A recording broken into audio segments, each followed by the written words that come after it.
So we're going to talk, if you title this, it's actually going to be Revival, Stronger Than Ever. Because one of the things that I think we can all agree is that our nation has been divided for a long time, and it's getting worse. We thought that we saw everything happen, and then we hit COVID, and when COVID hit, it really brought out a lot of stuff that more than just sickness and death. There's a lot of things that are going on, and you think about it for a minute, and let's just talk about, if we go back in history, about 60, well, no, it's been a little bit more than that. About 80 years ago, there was a gentleman by the name of Adolf Hitler who decided he wanted to create a super race. And a lot of times we forget about some of the things that he did, and not just in the war. That basically what Hitler would do was he was trying to create a race of basically blonde-haired, blue-eyes people. They were going to be the super race. So Jewish people were basically dark-haired and everything. And so what would happen is they would go in, and if a Jewish woman was pregnant, they would abort the baby.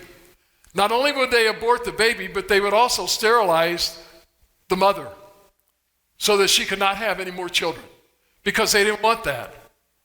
And so when we started talking about selective abortions, which they are doing today more than anywhere else, you can abort a child now even up to the point of birth. And then after birth, you can decide on whether you want to keep that child or abort that child. There is a huge discussion that we just had an election back in, this is 2023. Back in 2022, the election was determined based upon the feelings of how you felt about abortion. That is what brought the whole division of certain people that should have never won, but they won because of certain things that are going on and certain things that are happening. There is critical race theory trying to pit us against each other, and we're not against each other. Kevin is my brother, and I love him, okay? And as a matter of fact, I don't know that well, I do. I know that he's a different color. I'm not going to say we're the same color. We're not the same color. We're different color, but we love each other anyway, okay? We're not all the same. We also come from different backgrounds. He has some things to teach me. I have some things to teach him. He's still trying to teach me how to dance. I can't do it. We need to know how to jive. It's just, that's the way it is. Because God loves us all. So what are they trying to do? They're trying to pit us against each other. So that we become divided, not just, it was at one point in time race. Now it's divide us in everything. Now we're going into sports, where they're saying, okay, it's all right for a guy who wants to be a woman to participate in women's sports. That's idiotic. Because you had so many times, and I know, man, somebody thinks I'm getting political. I'm not, okay? This has nothing to do with politics. This just shows you what Satan does. And he's got it in the church, where he divides the church on a lot of these same things. Because for so many years, women wanted an equal time in sports, equal money for certain things. But now, it's like this one guy that was an NBA player, and they blacklisted him. He can't play anymore. His name is Freedom, because he stood up with Nike and all of their other things in China, and that they wanted the NBA to play in China, and he said, I'm not playing. They said, if you don't play, you're barred from playing in the NBA. And he says, I don't care. He says, I don't need your money, and I'm not going to do it. I'm not going to play. And he became a U.S. citizen, and now he speaks up for freedom. He says, that's like me. And this guy is like, he's like 7'2", 7'3". He says, how How competitive could it be if I put on a wig and now define myself as a woman, 7'3"? How many women you think are going to be able to defend me? He says, this is stupid. He says, and all of the things. And now parents, and we talk about they haven't coming after us. You need to go back and check, because there is a Catholic group that has been boycotted and actually been declared on the terrorist watch list because they stood up and spoke out against what was being taught in schools. Ladies and gentlemen, they're coming after us. In 2019, we started with this COVID stuff. You got to get a shot. If you don't get a shot, you get fired. And so everybody got a shot. And now they said, okay, if you're a little child, you got to give the shot to a little child.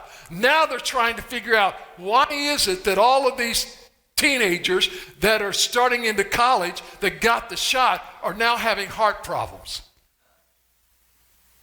Why?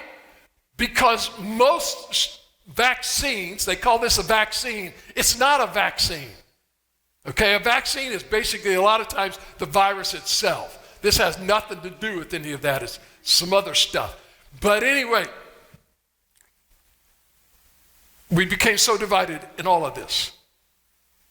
In 2 Chronicles chapter 7, 14, I believe it's the verse that says, if my people which are called by my name would humble themselves and pray and seek my face and turn from their wicked ways, I would heal their land. This was talking about them coming out of a plague. And that's where we're going to talk about this morning, is because we're going to go back and talk about the plague was cut short. And using this from the Bible about things, because ladies and gentlemen, there is a plague that is hit not just America, it's hit the world. China is buying up almost all of the land, farmland in America. Finally, some are speaking up and saying, hold on a minute. They already own all the companies. All of y'all that get on TikTok, you need to get off of TikTok, because they're capturing everything that you're doing on your phone through TikTok, and they know everything about you, so it's best just to stay away from it. Get out of it.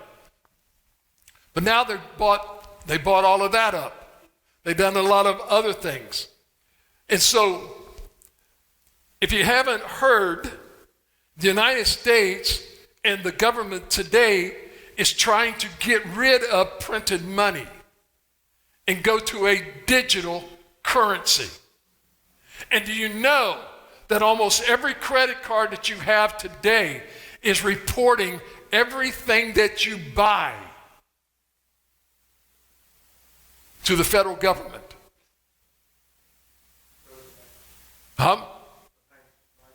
Yes. And they're trying, why? Because they want to know what you got. They're using this, well, if I come to your house and I got a call, an emergency call, I want to know how many guns I'm going to hit when I get in there. That ain't none of your business. How many I got? They're mine. They don't need to know everything that I buy. You know, if they want, they can come to my house, and I probably got 78 pairs of underwear. You know, who knows? I don't care. You know, if they really want to know, I could tell them all of that stuff. And 450 pairs of socks. And the reason for that is because one of these days I'll find the other match. And it's just becoming idiotic, but we're losing everything. And so what we need to understand is this. We thought that at the end of COVID, that our country was going to open back up. It is more shut down today, I believe, than anything. They are controlling everything. For instance, let's just do the deal. Political. This has nothing to do with politics. But this has everything to do with the fires that are ravishing in Hawaii.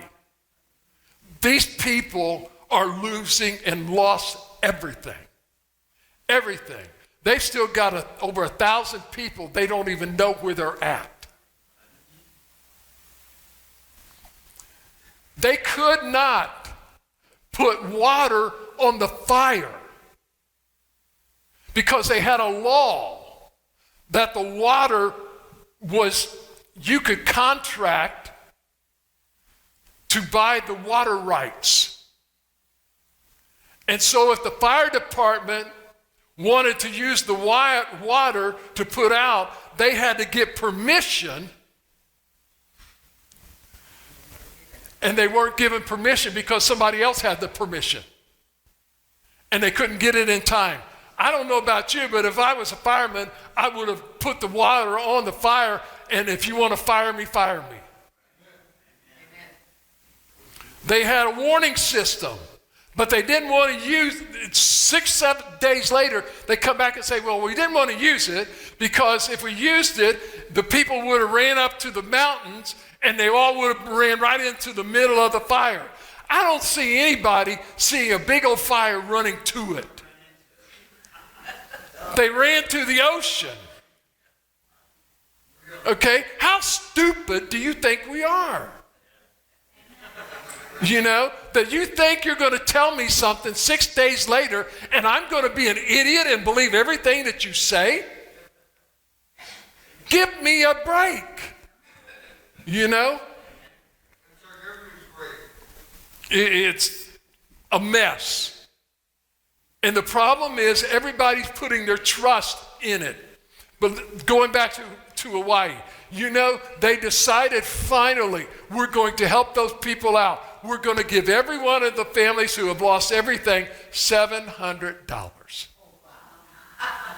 Which is going to total, I think, something close to, I want to say $8 million or $80 million. Okay? And at the same time you give them that, you're giving hundreds of millions of dollars to Ukraine. The same exact moment. I love Ukraine, I love the world and all of this stuff, but it is not America's job to be the provider of the whole world. And it's our job to protect our people. And we're seeing it all over the place. Now New York, who was a sanctuary city, has got all of the people that they need and more, and now they want everybody else to help them out. Hold on, you made the stupid law, you help yourself out. You know, it's not my job, and it's not my job to pay for somebody's student loan. Okay? I'm done, that's the sermon. Good, sir. But anyway, let's go. So in the Old Testament, there's two books of Ezra and Chronicles, okay?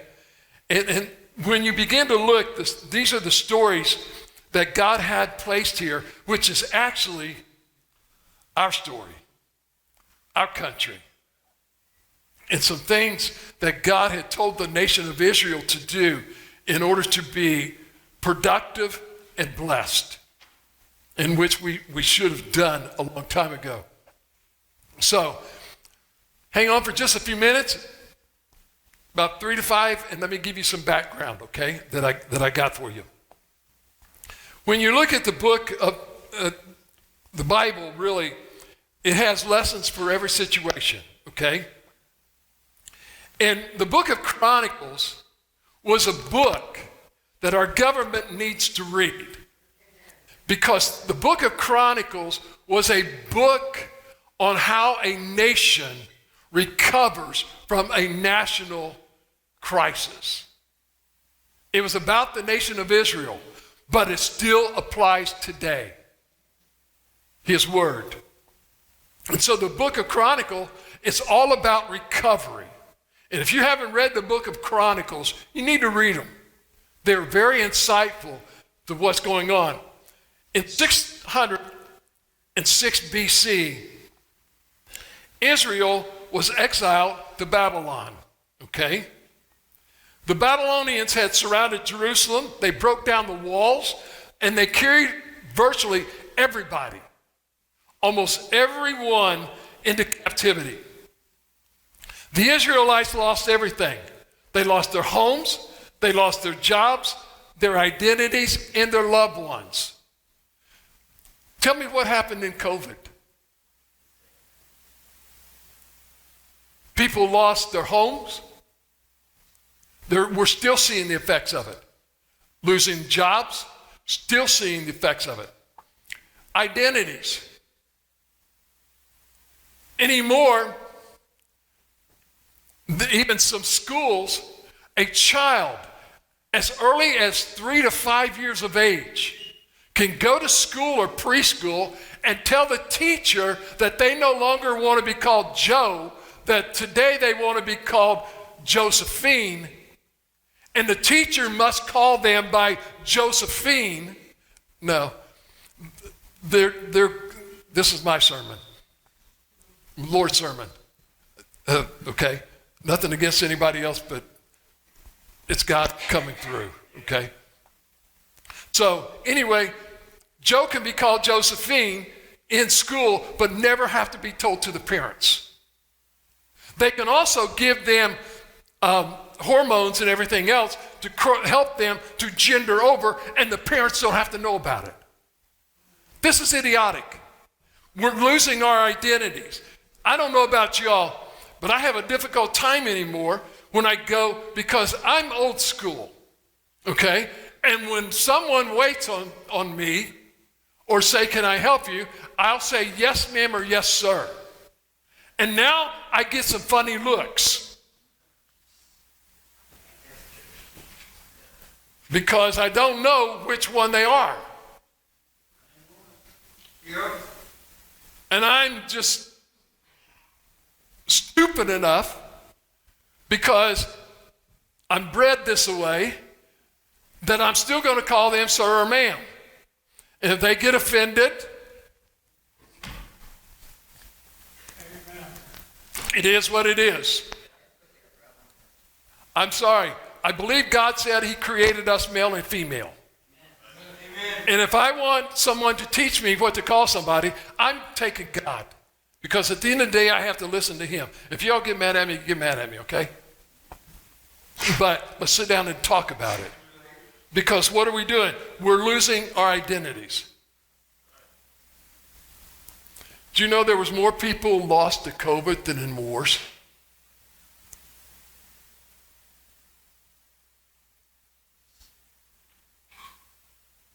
And some people should have been held accountable. I'm sorry. When elderly people are put into a nursing home or long-term care facilities, they should know that when you bring somebody in there that has some type of very contagious something, that everybody's going to get it. And especially when you know that the thing that they got will cause elderly people to die quickly. And just to put them there and the elderly people suffer. I'm sorry, but somebody needed to be held accountable for it. For the loss of loved ones. And to stand up there and say, well, it wasn't our fault. I get tired of being lied to. Okay? That's just who I am. Okay? But for 70 years, the nation of Israel lived in refugee camps, okay? Outside of Babylon. Then God set them free by a king named Cyrus that came and conquered the Babylonians, okay? And then what did he do? He did an open up to the nation of Israel. He told them, he said, go home. He said, open up your countries, restart your jobs, your businesses, and worship your God. This is the one thing, ladies and gentlemen, that America is not doing. You can see it because of the closing of churches. You can see it because we are no longer 50% Christian or even identifying as 50% Christian. We are now down to being identified as 40% Christian. And if it continues on in the way that it's going, and if God doesn't send Christ back in the next 80 years, in 80 years, it is going to be down to about 3 to 4% Christian. Not just in America, ladies and gentlemen, we're talking worldwide. So what did Israel do? In 536 BC, they returned home. They packed everything up and they marched for 800 miles back to the Holy Land. So God sent them 2 spirit-filled leaders. One by the name of Nehemiah and the second one by the name of Ezra. Okay? Now Nehemiah, he led the nation of Israel in rebuilding. Okay? They started rebuilding the wall of Jerusalem and everything else so that they could have safety. Does this sound familiar? They built a wall so they could be safe. So what are we doing? Tear that sucker down. Let's not have walls. No, even in the biblical time, they had walls for safety. How many of y'all in your homes, do you have walls in your homes? Or do you just go ahead and put up a couple of corner posts, and everybody that walks down the road says, "Hey man, I see you on your couch. What you watching today?" "Oh, I'm still watching reruns of I Love Lucy." "Hey, can I come and sit on your front porch and watch TV with you?"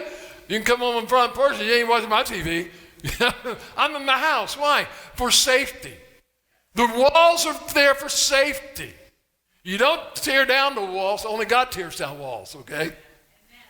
And that he does. So what does he do? Now they're starting to live like free people. So Ezra wasn't a building of walls. That was Nehemiah. Ezra was a builder of hearts. And so what did he do? He was a builder of character. Ladies and gentlemen, that's what we need in America today, is a builders of character. Our children, you look at it, I'm sorry, gangs, teenage gangs, what are they doing? Hey, there's 500 of us recording us going through stealing everything out of the stores. And they were showing one on TV of this guy. He had a real nice car. I forget what kind of car he had. It was a really nice car. And he was going down the street. And he was in his car, and he would hop out of his car, break out the windows, steal all of the stuff out of the cars that were parked, put them in his, and go to the next car. And they were filming him doing this. And anymore, if you try to stop somebody, you get locked up, and they go free. How many times have you seen when they're kicking some elderly person in the head for $10, and then they turn around and they turn them loose? We need leaders who build character. Amen. And the character says it is a God-fearing nation. We need to get back to this. So, if you look at your Bible, you'll find that you have 17 historical books up front. Okay, the first 17. Then, what ends up, the 9th historical book is called the Book of Samuel, followed by 2 Samuel, Kings and Chronicles, and all those things. Then you have Samuel and Kings, and those 2 books record the political history of Israel and during what is called the kingdom period. And just hang with me. Then you come to the Book of Chronicles. And the Book of Chronicles records the same history. And you ask yourself, well, why do I need 2 histories? Because the first one was written for details. Okay, when you start looking at Samuel and Kings. But the Book of Chronicles was not for details. The Book of Chronicles was for lessons. To learn out of those. And that's where we're going to go today. Okay? And then there was a group of prophets that wrote Samuel and Kings, and then Ezra wrote the Book of Chronicles. So, what did Ezra do? Ezra wrote to a bunch of people who's discouraged. I don't know about you all today, but the more and more people I meet today that are discouraged. It's just unreal. It isn't all just medical issues. That's part of it. It's, what do? I've got a car, and I've got a job, and I've got to go to work because I have to pay the rent. But I can't afford the insurance, and I can't afford $4 a gallon for gas. If I pay the $4 for gas, how am I going to pay for food? When I'm looking, what's the price for a dozen eggs now? $4. How much was a dozen eggs? It's up to $5, isn't it, almost? No. Oh, it went down? Yeah. What'd they do, get some from China? You know? But you think about it. How long ago was eggs 99 cents? How long ago was it that you could pay like a $1.25 for a half a gallon of milk? You're looking at everything that's gone up. We were talking about some of you that are living in Middletown. The price of rent in Middletown has skyrocketed to where people can't live here anymore. And if you do live here, you've got to have somebody else live with you because you can't live one family in one apartment. And now you've got 3 or 4 families living together in a 2-bedroom apartment. And they've got 6 kids. And it's that's what I've got to do to survive. So you're talking about crisis and discouragement. And we're getting more and more like that. So what ends up happening? There's a terrible plague. And the story that we're going to read about is about this plague.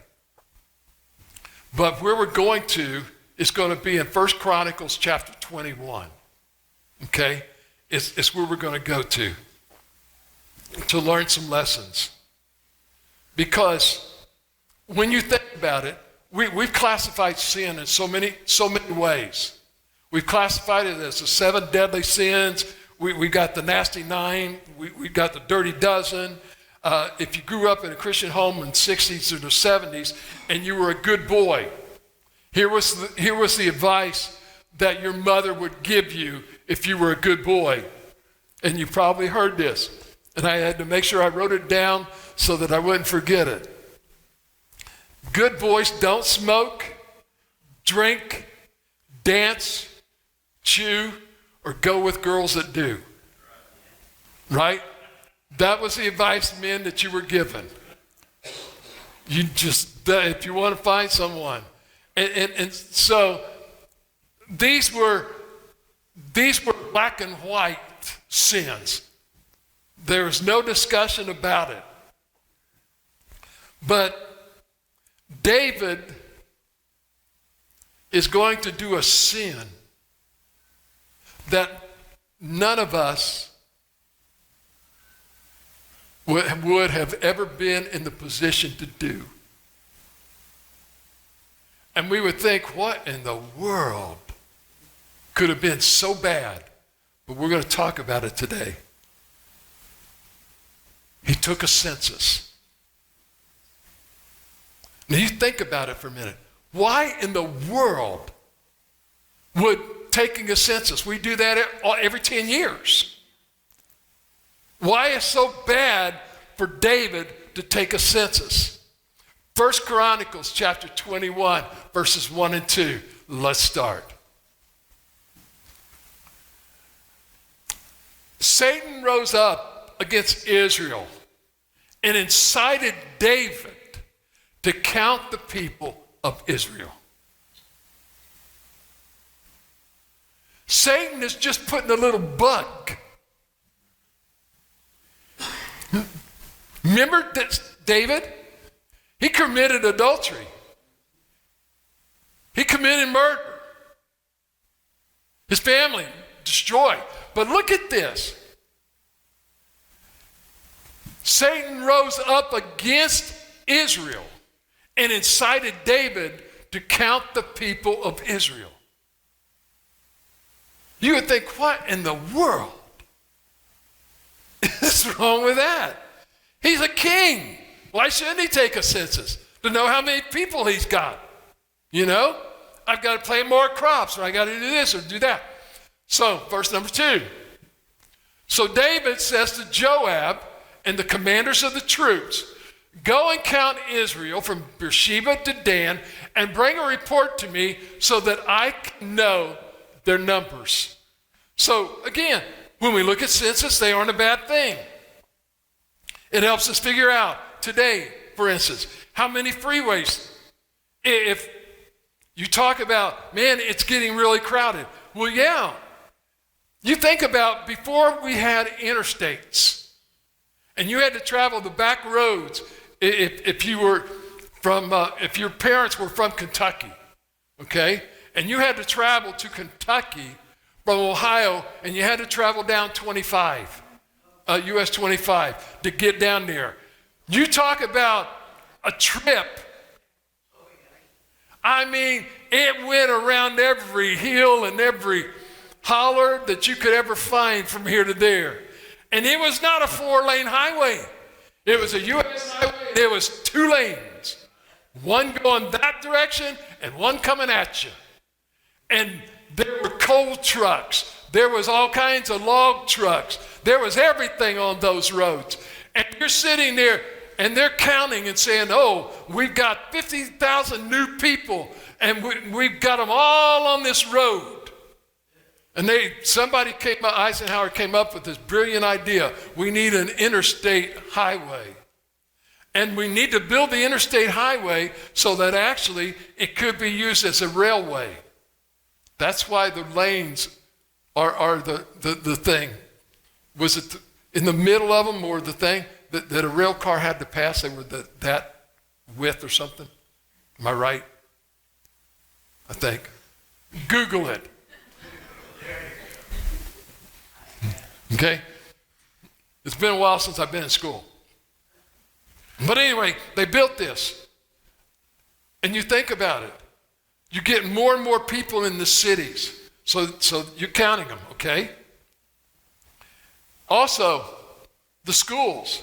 The superintendents needs to know how many kids are coming. You know, we're not talking about one teacher now for all the class or the one grade. You know, the one teacher cannot teach 200 students in the one grade. They may have gotten by with 20 kids from grades kindergarten through 6 or K through 12 or whatever, but they can't do it anymore. So what do? We look at it.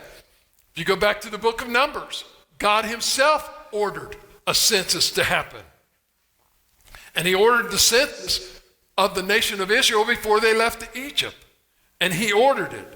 He ordered a second census as they got ready to enter the promised land. So censuses aren't sins. But David was, because David was taking on a measure to do it for his own glory, his own greatness, okay? He just wanted to know how many troops he had so he could pat himself on the back and say, look at how much I've accomplished. Look at all the things that I did. Verses 3 through 7. Here we go. So Joab replied, may the Lord multiply the number of his people 100 times over. My Lord, the king, aren't they all my Lord's servants? Why does my Lord want to do this? Why should he bring guilt on Israel? Verse number 4. Yet the king's order prevailed over Joab. So Joab left, traveled throughout Israel, and then returned to Jerusalem. Verse number 5. Joab gave the total troop registration to David and all Israel. There were 1,100,000 armed men. And in Judah itself, 470,000 armed men. So he's just given the troops of the numbers. Verse number 6. But he did not include Levi and Benjamin in the count because the king's command was detestable to them. Okay? Verse number 7. It says, this command was also evil in God's sight, so he afflicted Israel. Okay? So, I don't know about y'all, but my question to you is, have you ever been afflicted by God?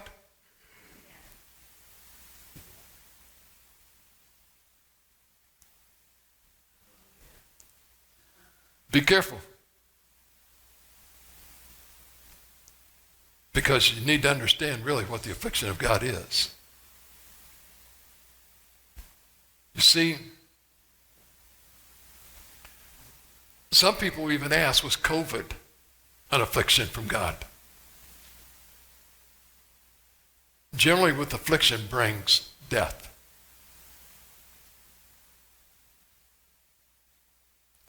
And so, if you look throughout the Bible, God uses plagues to get people's attention. And may I say this to you? I believe that God used COVID to get our attention. And more than anything, I don't think it did its job. And if it didn't, and God hasn't gotten the attention of his people, we're in trouble. And we need to tell people, you think this was bad? There's something that's coming that's worse. And this is why the church needs a revival. I'm not talking about Calvary. Calvary needs a revival. But I'm talking about the people of God need a revival more than anything else. Because when we look at this and we see this, God caused a plague. Verse number 8. Look at what it says. People have died. David said to God, I have sinned greatly because I've done this thing. Now please take away your servant's guilt, for I've been very foolish. Tell me, how many leaders do you know in churches, in positions of authority, have apologized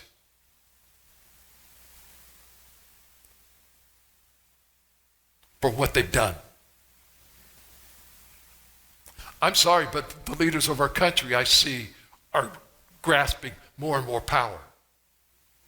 Not apologizing for anything that occurred.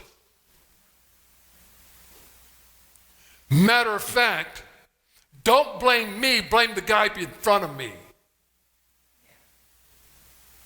Or the doctor, don't blame me, I was only the one that was out here telling all the advice. No, you gave the orders. You guys paid the money for all of this. And all of the stuff coming out, but the mainstream media doesn't want you to know it because they want to control you. You're finding everybody's doing Google and Facebook and Twitter. They're getting off of Twitter because now it's X. But at least he's starting to say, no, I'm not censoring anybody. Because the people that were trying to get the truth out, they were taking them away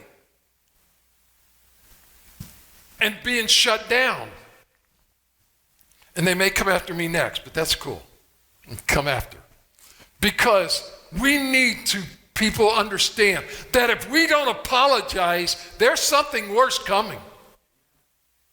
Because we can't continue to live the way that the world is living, this nation living the way that it's living, and not suffer the consequences that are coming. If we didn't learn from this one, we've got something coming down the pike, because God is not a God to be messed with. He will get people's attention, and this is what he's doing. So look at what David did. Don't call me. So look at what David did. David says, hey, I'm going to apologize. Did he rehearse it? It wasn't really from his heart. So let's talk about David's punishment. Look at 1 Chronicles chapter 21, and we'll keep going, verses 9 through 12. So here's what he says. Then the Lord instructed Gad, or David's seer, go and say to David, this is what the Lord says. I'm offering you 3 choices.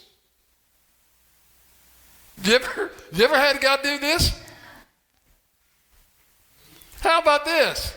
You think God isn't, hey, he's fair. I'm going to punish you, and I'm giving you 3 choices. I think the next time I'm going to ask him, hey, man, can you do this to me? Which one do I want? Door number 1, 2, or 3? We gave David a choice. He says, I'm offering you 3 choices, and choose one of them for yourself, and I'll do it for you. So Gad went to David, and he said to him, this is what the Lord says. Take your choice. I don't know about you, but man, I haven't heard God speak like that to me, and I don't think I want to, okay? I think I just want to stay away. 3, he says, here's your choices. 3 years of famine, 3 months of devastation by your foes with the sword of your enemy overtaking you, or 3 days of the sword of the Lord.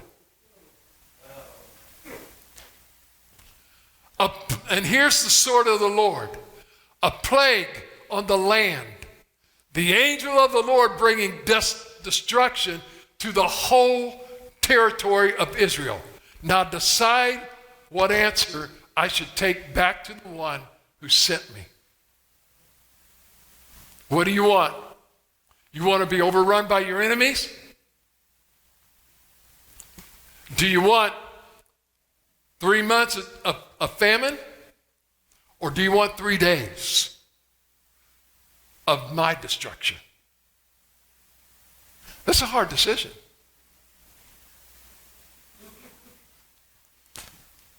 Number 1, 3 days looks like a good choice. But I'll tell you what, God can destroy a lot of people in 3 days. And when you see all of these things. So, let's read on to give you David's answer. You need to look at some things, okay? Is it okay if I run over? Okay, well, I tell you what, y'all do me a favor. You read the rest of the chapter, okay? And I won't read it. Let's just talk about it.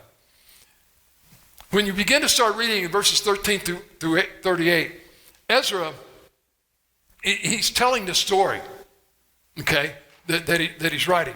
And he's telling the story because he's trying to help Israel to understand why the temple was built. What was the purpose of it? And why it was located where it was. Okay? And their temple was destroyed by the Babylonians. They're coming back. They're going to rebuild it. It's now the dwelling place of God on the earth. And it's the only place that they were allowed to make sacrifices to atone for their sins. So it's critical where they rebuild the temple.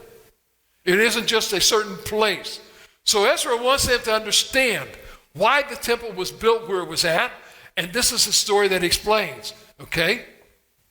So it talks about that the angel of the Lord stops his plague at the threshing floor of Oman. Okay? And a threshing floor was generally up on the top of a hill. It was basically where a lot of wind would come. And so what they would do is they would take the wheat and stuff and they would start thrashing it. So the wind would come and just pick up the chaff and just the residue, and it would go away and would leave the seeds and everything that was there. So the wind would blow the chaff away, and the kernels of wheat, which was heavier, would fall back to the ground. The farmer would collect all of these things. Okay? Ezra didn't tell us that because he already knew it. But he told them to build the temple on Mount Moriah. Okay? And Mount Moriah is a very important part of rebuilding of the temple. So go to just put up Genesis 22:2 real quick. Okay? These are single verses. Take your son, he said, your only son, Isaac, whom you love, go to the land of Moriah and offer him there as a burnt offering on one of the mountains I will tell you about. So where did they rebuild the temple? On the same mountain where Abraham built the altar to offer up Isaac. And God says, this is where you're going to build the temple. And this is where I'm going to come and visit my people. It became important to them. Okay? Genesis 22 and 12, if you remember, it said, Abraham, do not lay a hand on the boy. Now I will tell you tell you that you will not withhold anything from me because you did not withhold your own son. Okay? I'm going to do these things. So look at this. So David, you think about it. David, ladies and gentlemen, is us. How many times has America been puffed up like David? Thinking, we're the best, we're the best, we're the best. But can I tell you something? Little sins cause big problems. So what do we need to do? And if you like, what I'll do is I'll post this on Facebook so you don't have to copy it, okay? So you can copy from here. Here's your roadmap. Because this is what we need to do to restart. And this is what we need to do as a church to restart. Number one, you need to admit your sin. In 2 Chronicles chapter 21 and verse number 17, David said this to God, you're punishing the whole nation. You've done all of this, but this wasn't their fault. This was my fault. He took ownership of the problem. Too many times what we want to do is blame what happens to us or our actions on someone else. And Satan is a good culprit. It was all his fault. No, he only plugged the thought into David's mind. He only plugs the thoughts into yours and mine. He doesn't force us to do it. We choose. David, nobody forced him to take that census. That God told him, you don't need to do that. David chose to do that himself. Ladies and gentlemen, the messes that we are in are nobody else's problems but ours. And we've got to admit they're ours. That's number one. The second part in there was you need to take responsibility. David said, he said, Lord God, please let your hand be against me and against my father's family, but don't let the plague be against your people. I'm responsible for this. So many times what we end up doing is we start blaming everybody else. And it's not everybody else's fault. It's ours. And we need to take responsibility. Not only do we need to take responsibility, we need to make things right. And this is what David was doing. What did he do? In 1 Chronicles 21, verse 18, so the angel of the Lord ordered Gad to tell David to go and set up an altar to the Lord on the threshing floor of Ornan, the Jebusite. You go back and you put the altar there. Ladies and gentlemen, you need to have an altar built in your life. And you need to visit that place regularly. I'm not talking about the altar that's in the front of this building. Okay? This is an altar that you can come to when you come in this building. But when you're outside this building, you need an altar somewhere that you can go to and you can make it right with God. God told him to do these things. So what we need to understand is this, that I've got a couple more points. Number one is, I hear people all the time saying, well, I'm only going to do what God asked me to do. Can I tell you something? You need to do more than he asked. Sometimes we're just satisfied with just a little tidbit, and we need to do more. And read. Because let me tell you the story. So Ornan owned the threshing floor. So David goes to him and says, listen, here, I need this to build an altar. Ornan says, I'll give it to you. I'll give it to you. I'll give you this and all of this land. David says, no. It is my fault for the destruction of the people. You've given me, just handing me this, that doesn't relieve me of my responsibility. I'm responsible for the plague that came upon the people. I'm responsible for the destruction. I rebelled. I sinned against God. I need to pay you a price for this place. And if you read the rest of the story, you'll find David paid the price. Ladies and gentlemen, we need to buck up and pay the price. Because serving God and doing the right thing, it's going to cost. And he did more than he asked. David said this, I insist on paying the full price, for I will not take for the Lord what belongs to you or offer burnt offerings that cost me nothing. My question to you this morning is this. What are you offering to the Lord as an offering? As they get a song, I need you to ask seriously, what are you giving to the Lord? And how much is it costing you? If what you're giving to him is costing you nothing, you're not giving him what he deserves.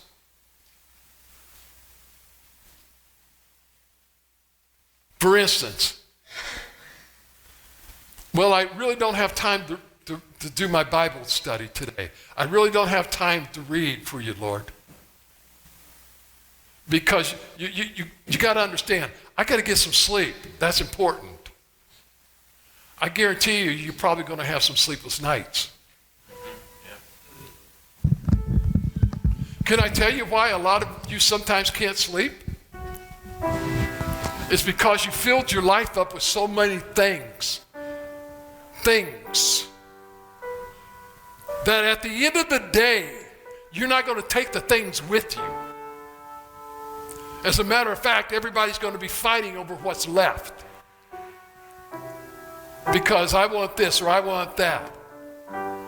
At the end of the day, it's not going to matter how much stuff you accumulated. At the end of the day, it's going to matter what did you give up and sacrifice for him. If it's nothing, quit complaining. Because sacrificing requires something. So church, you want to see revival in your life? Then you've got to start sacrificing. Admit there's things that I've done that I need to take responsibility for. I need to quit blaming everybody else for it.